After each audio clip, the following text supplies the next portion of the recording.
friends, welcome to my YouTube channel Andro Creations. നമ്മുടെ ഫോണിന്റെ റിംഗറിനെ കുറിച്ച് റിംഗർ എന്ന് പറയുന്നത് ലൗഡ് സ്പീക്കർ എന്ന് പറയുന്നത് റിംഗർ എന്ന് പറയുന്നത് രണ്ടും ഒന്ന് തന്നെയാണ്. അപ്പോൾ നമ്മുടെ ഫോണിന്റെ ലൗഡ് സ്പീക്കറിനെ കുറിച്ച് ഒരുപാട് കമന്റ്സുകൾ, ഒരുപാട് പ്രോബ്ലംസുകൾ, പ്രശ്നങ്ങൾ നമ്മുടെ പല വീഡിയോസുകളുടെയും താഴെ കമന്റ് ആയിട്ട് വരുന്നുണ്ട്. അപ്പോൾ അതുകൊണ്ടാണ് അതിൻ്റെ പ്രോബ്ലംസ്, നമ്മുടെ ലൗഡ് സ്പീക്കറിൽ വരുന്ന പല പ്രോബ്ലംസുകളും, അതായത് ലൗഡ് സ്പീക്കർ പ്രോപ്പറായിട്ട് വർക്ക് ആവുന്നില്ല, ലൗഡ് സ്പീക്കർ ഒട്ടും തന്നെ കേൾക്കുന്നില്ല, ഒന്നും തന്നെ കേൾക്കുന്നില്ല, അതുപോലെ തന്നെ ഇടയ്ക്കിടയ്ക്ക് കട്ടായി കേൾക്കുന്നു, ചിലപ്പോൾ ചിലമ്പിച്ചൽ സൗണ്ട്, അതായത് എഫ് എം ഇതൊക്കെ ഓപ്പൺ ആക്കുമ്പോൾ ഒരുമാതിരി ചിലമ്പിച്ച സൗണ്ട് കേൾക്കുമല്ലോ, അതേപോലെ ഒരു ചിലമ്പിച്ച സൗണ്ടോട് കൂടിയാണ് പലതും കേൾക്കാൻ സാധിക്കുന്നത്. അതുപോലെ തന്നെ ഒരു നല്ല ക്ലിയർ സൗണ്ട് കേൾക്കുന്നില്ല, അങ്ങനെയൊക്കെ പറഞ്ഞ് ഒരുപാട് ഇഷ്യൂസുകൾ, ഒരുപാട് പ്രോബ്ലംസുകൾ നമ്മുടെ ഫോണിൽ ലൗഡ് സ്പീക്കറുമായി റിലേറ്റഡ് ആയിട്ട് വന്നിട്ടുണ്ട്. അപ്പോൾ അതുകൊണ്ട് അതെന്തുകൊണ്ടാണ് അങ്ങനെ വരുന്നത്, അതിലെന്തൊക്കെ നമ്മൾ ചെക്ക് ചെയ്യണം, എങ്ങനെയൊക്കെയാണ് ചെക്ക് ചെയ്യേണ്ടത്, അതിൽ ഏതൊക്കെ പ്രോബ്ലംസുകളാണ് ഇതുവഴി ഉണ്ടാകാൻ സാധ്യതയുള്ളത്, എന്തൊക്കെ പ്രശ്നങ്ങളാണ് ഇത് വരാൻ സാധ്യതയായിട്ടുള്ളത്, അതൊക്കെ ഇന്നത്തെ ഈ ഒരു വീഡിയോയിലൂടെ പറയാൻ പോകുന്നുണ്ട്. നിങ്ങൾ വീഡിയോ മുഴുവനായിട്ടും കാണുക. അതോടൊപ്പം തന്നെ ഇതുപോലുള്ള മൊബൈൽ സംബന്ധമായിട്ടുള്ള ടെക്നോളജി വീഡിയോസുകൾ കാണാൻ താല്പര്യമുണ്ടെങ്കിൽ തീർച്ചയായിട്ടും ഞങ്ങളുടെ ഈ ഒരു യൂട്യൂബ് ചാനൽ ഇപ്പോൾ തന്നെ സബ്സ്ക്രൈബ് ചെയ്യുക. ഓക്കെ, അപ്പോൾ ലൗഡ് സ്പീക്കർ എന്ന് പറയുന്നത് മിക്ക ഫോണുകളിൽ ഇപ്പം ഇറങ്ങുന്ന ഏകദേശം മിക്ക ഫോണുകളിൽ ലൗഡ് സ്പീക്കർ നമുക്ക് താഴെയായിട്ടായിരിക്കും അതിൻ്റെ പൊസിഷൻ, അത് ഇരിക്കുന്ന പൊസിഷൻ എന്ന് പറയുന്നത് താഴെയായിരിക്കും കാണുന്നത്. അതായത് സബ് ബോർഡിലായിരിക്കും അതിൻ്റെ വേയും മറ്റു കാര്യങ്ങൾക്കും ഉള്ളത്. മുകളിൽ ഇല്ലയെന്ന് പറയുന്നത് ചില ഫോണുകൾ മുകളിലും കാണാൻ സാധിക്കും, മുകളിലും മെയിൻ ബോർഡിലായിരിക്കും അതിൻ്റെ വേ കാണാൻ, അതിൻ്റെ ലൈൻസും മറ്റു കാര്യങ്ങൾ കാണാൻ സാധിക്കുന്നത്. ചില ഫോണുകളിൽ താഴെയായിരിക്കും കാണാൻ സാധിക്കുന്നത്. ഏറെക്കുറെ മിക്ക ഫോണുകളിലും താഴെയായിട്ടാണ് ഇപ്പോൾ ഈ ഒരു ലൗഡ് സ്പീക്കറിൻ്റെ ലൈൻസ് വരുന്നത്. അപ്പോൾ ഈ ഒരു ഫോണിൻ്റെ താഴെയാണ് ലൗഡ് സ്പീക്കർ വന്നിരിക്കുന്നത്. ഇതാണ് ലൗഡ് സ്പീക്കർ അല്ലെങ്കിൽ റിംഗർ എന്ന് പറയുന്ന ഒരു ഇത് ഇവിടെയാണ് വന്നിരിക്കുന്നത്. അപ്പോൾ ഞാൻ ജസ്റ്റ് ഇതിൻ്റെ സബ് ബോർഡിലാണ് അത് വന്നിരിക്കുന്നത്. സബ് ബോർഡ് ഞാൻ ഒന്ന് ഇളക്കി കാണിച്ചു തരാം. കണ്ട, ഇത് സാധാരണ ഒരു ഫോണിൻ്റെ സബ് ബോർഡ് അല്ലെങ്കിൽ CC ബോർഡ് എന്ന് പറയുന്നത്. ഈ CC ബോർഡിലാണ് ഇതിൻ്റെ റിംഗറിൻ്റെ അല്ലെങ്കിൽ ലൗഡ് സ്പീക്കറിൻ്റെ വേ ഉള്ളത്. കണ്ടോ, ഇത് രണ്ടുമാണ് ഇതിൻ്റെ പോസിറ്റീവ് നെഗറ്റീവ് എന്ന് പറയുന്ന രണ്ട് വേ. ഇതുവഴിയാണ് ലൈൻസ് ലൗഡ് സ്പീക്കറിലേക്ക് എത്തുന്നത്. ഇതാണ് ലൗഡ് സ്പീക്കർ. ഓക്കെ, റിംഗർ എന്ന് പറഞ്ഞാൽ ലൗഡ് സ്പീക്കർ, ഇതാണ് ലൗഡ് സ്പീക്കർ. ഇത്തരം പ്രോബ്ലംസുകൾ വരികയാണെങ്കിൽ ഫസ്റ്റ്, അതായത് കറക്റ്റായിട്ട് പ്രോപ്പറായിട്ട് സൗണ്ട് കിട്ടാതെ വരിക, ഇടയ്ക്കിടയ്ക്ക് കട്ടായി പോവുക, സൗണ്ട് കുറവ് കാണിക്കുക, അത്രയൊക്കെ ഒരുപാട് പ്രോബ്ലംസുകൾ പറയുകയാണെങ്കിൽ, റിംഗർ സംബന്ധമായിട്ട് അല്ലെങ്കിൽ ലൗഡ് സ്പീക്കർ സംബന്ധമായിട്ടുള്ള പ്രോബ്ലംസ് പറയുകയാണെങ്കിൽ ഫസ്റ്റ് നമ്മൾ ഈ ഒരു ലൗഡ് സ്പീക്കർ നമ്മൾ ചെക്ക് ചെയ്ത് നോക്കണം. നമ്മൾ മൾട്ടിമീറ്റർ ഉപയോഗിച്ചാണ് ഇത് ചെക്ക് ചെയ്യുന്നത്. മൾട്ടിമീറ്റർ നിങ്ങൾ ബസർ മോഡ് അല്ലെങ്കിൽ ഡയോഡ് മോഡിൽ നിങ്ങൾ സെറ്റ് ചെയ്യുക. ഇതേപോലെ ഡയോഡ് മോഡിൽ ഇവിടെ സെറ്റ് ചെയ്യുക. സെറ്റ് ചെയ്ത ശേഷം നിങ്ങൾ അടുത്തായിട്ട് ചെയ്യേണ്ടത് ഇതിൻ്റെ പോസിറ്റീവ് നെഗറ്റീവ്, ഈ ഒരു ലൗഡ് സ്പീക്കറിൽ തന്നെ ഇതിൽ പോസിറ്റീവ് നെഗറ്റീവ് രണ്ട് കാലുകളുണ്ടാകും. ഈ രണ്ട് കാലിലും ജസ്റ്റ് ഒന്ന് ടച്ച് ചെയ്ത് കൊടുക്കുക. ടച്ച് ചെയ്ത് കൊടുക്കുമ്പോൾ നിങ്ങൾക്ക് ഇവിടെ കാണാൻ സാധിക്കും എത്രയാണ് റീഡിംഗ് എന്നുള്ളത് നിങ്ങൾക്ക് ഇവിടെ കാണാൻ സാധിക്കും. ഇതിൻ്റെ റീഡിംഗ് എന്ന് പറയുന്നത് ഏകദേശം 8 മുതൽ 12 വരെ കാണണം. 8 മുതൽ 12 വരെ റീഡിംഗ് കാണാം. ബീപ്പ് സൗണ്ടും ഉണ്ടെങ്കിൽ റിംഗർ ഓക്കെ ആണ് എന്നുള്ളതാണ്. കണ്ട, ഇതിപ്പോൾ ഞാൻ ഇപ്പോൾ കാണിച്ചു തരാം. കണ്ട, ഇതിൽ 10 വരുന്നുണ്ട്, 10 വരുന്നുണ്ട്, ബീപ്പ് സൗണ്ടും വരുന്നുണ്ട്. അപ്പം 10 വന്ന് ബീപ്പ് സൗണ്ടും വന്നത് കൊണ്ട് ഈ ഒരു റിംഗർ പ്രോബ്ലംസ് ഇല്ല, നല്ലൊരു റിംഗർ തന്നെയാണ്, റിംഗറിന് യാതൊരു പ്രോബ്ലംസും ഇല്ല എന്ന് നമുക്ക് ഉറപ്പിക്കാം. അപ്പോൾ നമ്മൾ സ്പീക്കർ ചെക്ക് ചെയ്ത് സ്പീക്കറിൽ പ്രോബ്ലംസ് ഇല്ല എന്ന് മനസ്സിലായി.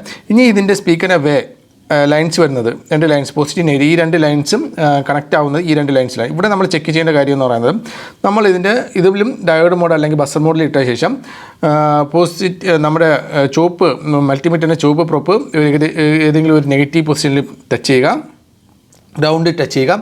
ഗ്രൗണ്ടിൽ ടച്ച് ചെയ്ത ശേഷം നമുക്ക്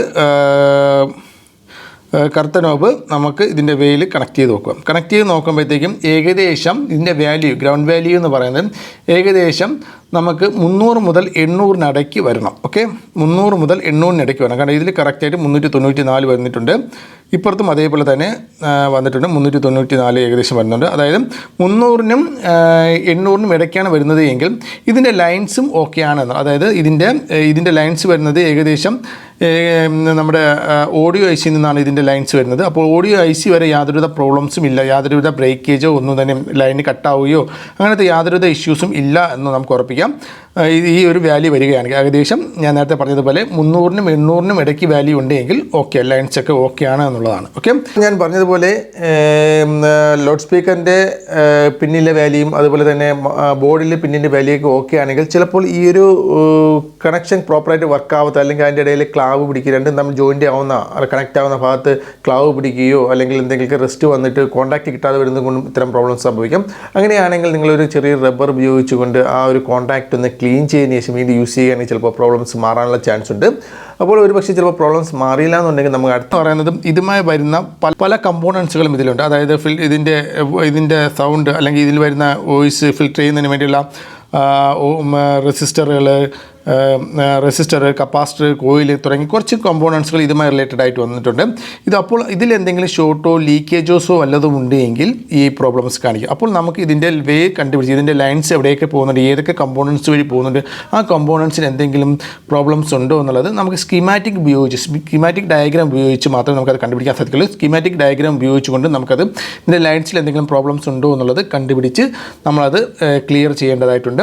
ഈ ലൈൻസിലൊന്നും വേറെ പ്രോബ്ലംസ് ഇല്ലാന്നുണ്ടെങ്കിൽ പിന്നെ നമുക്ക് ചെയ്യേണ്ടത് ഓഡിയോ ഐ സി ചേഞ്ച് ചെയ്ത് നോക്കുക എന്നുള്ളതാണ്. ഓഡിയോ ഐ സി റീബോൾ ചെയ്യുകയോ ചേഞ്ച് ചെയ്ത് നോക്കുകയോ ചെയ്യുക എന്നുള്ളതാണ്.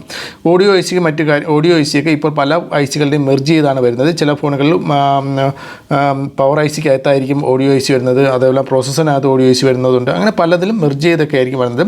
അപ്പോൾ നമുക്ക് ഓഡിയോ ഐ സി ചേഞ്ച് ചെയ്യാനായിട്ടുണ്ട്. അതുപോലെ തന്നെ പ്രോസസ്സർ റിലേറ്റഡ് ആയിട്ടും ഈ ഒരു പ്രശ്നം വരാറുണ്ട്. അപ്പോൾ പിന്നെ എന്ന് പറയുന്നത് നമ്മുടെ സോഫ്റ്റ്വെയർ സംബന്ധമായിട്ട് ഇഷ്യൂസ് കൊണ്ടും ഇത് സംഭവിക്കാം. സോഫ്റ്റ്വെയർ സംബന്ധമായിട്ട് എന്തെങ്കിലും പ്രോബ്ലംസ് കൊണ്ടും ഇതേപോലെ റിങ്ങറിൽ സൗണ്ട് കിട്ടാതെ വരികയോ അല്ലെങ്കിൽ ചിലമ്പിച്ച സൗണ്ട് വരികയോ ഇടയ്ക്കിടയ്ക്ക് വോയിസ് കട്ടായി പോവുകയോ അങ്ങനെ പല പ്രോബ്ലംസും സോഫ്റ്റ്വെയർ സംബന്ധമായിട്ടുള്ള ഇഷ്യൂസ് കൊണ്ടും സംഭവിക്കാം. അപ്പോൾ സോഫ്റ്റ്വെയറൊക്കെ ചെയ്ത് നോക്കുക. ഇതൊക്കെ കറക്റ്റ് ഒരു ടെക്നീഷ്യൻ്റെ അടുത്ത് കൊണ്ടുപോയി കഴിഞ്ഞാൽ അവർ കറക്റ്റായിട്ട് പ്രോപ്പറായിട്ട് അത് കണ്ടുപിടിച്ച് എന്താണെന്നുള്ളത് മനസ്സിലാക്കി കിട്ടും. ഒരുപാട് പേർ കമൻസ് ആയിട്ട് ഈ ഒരു ഓഡിയോ സെക്ഷൻ നിങ്ങൾക്ക് പലരും എന്നോട് ചോദിക്കുന്നത് കൊണ്ടാണ് ഞാൻ ഇത് ഒരു വീഡിയോ ആക്കി തയ്യാറാക്കി തന്നിരിക്കുന്നത്. ഒരു ടെക്നീഷ്യൻ്റെ അടുത്ത് കൊണ്ടുപോയി കഴിഞ്ഞാൽ ഈസി ആയിട്ട് ഫൈൻഡ് ഔട്ട് ചെയ്ത് നിങ്ങളുടെ പ്രോബ്ലംസ് മാറ്റാവുന്നതേ ഉള്ളൂ. ചിലപ്പോൾ നിങ്ങളുടെ ഫോണിൻ്റെ സബ്ബോർഡ് തന്നെ മാറ്റിക്കഴിഞ്ഞാൽ ചിലപ്പോൾ പ്രോബ്ലം മാറും. ചിലപ്പോൾ ഈ ഒരു സ്ട്രിപ്പ് ഇതിൻ്റെ ഓഡിയോ സെക്ഷൻ പോകുന്ന ഈ ഒരു സ്ട്രിപ്പ് വഴിയാണ് പോകുന്നത്. അപ്പോൾ ഈ സ്ട്രിപ്പിൽ എന്തെങ്കിലും ലൈൻസിൽ വന്ന ഡാമേജസ് കൊണ്ടും സംഭവിക്കാം. അപ്പോൾ അതൊക്കെ ഒരു ടെക്നീഷ്യന് മാത്രമേ അത് കറക്റ്റായിട്ട് ഫൈൻഡ് ഔട്ട് ചെയ്യാൻ സാധിക്കുകയുള്ളൂ. അപ്പോൾ ഫ്രണ്ട്സ്, ഈ ഒരു വീഡിയോയുമായി ബന്ധപ്പെട്ട് എന്തെങ്കിലും ഡൗട്ട് നിങ്ങൾക്കുണ്ടെങ്കിൽ താഴെ കമൻറ്റ് ചെയ്യുക. അതോടൊപ്പം തന്നെ നിങ്ങളുടെ പല പ്രശ്നങ്ങൾ, നിങ്ങളുടെ ഫോണിൽ സംബന്ധമായിട്ടുള്ള പല പ്രോബ്ലംസുകളും നിങ്ങൾക്ക് താഴെ കമൻറ്റായി ചെയ്യാവുന്നതാണ്. അതിനെക്കുറിച്ചുള്ള ഡീറ്റെയിൽസ് ആയിട്ടുള്ള വീഡിയോ ആക്കി തന്നെ നിങ്ങൾക്ക് തരുന്നതായിരിക്കും. അപ്പോൾ അടുത്തൊരു വീഡിയോ വീണ്ടും കാണുന്നവരെ ബൈ.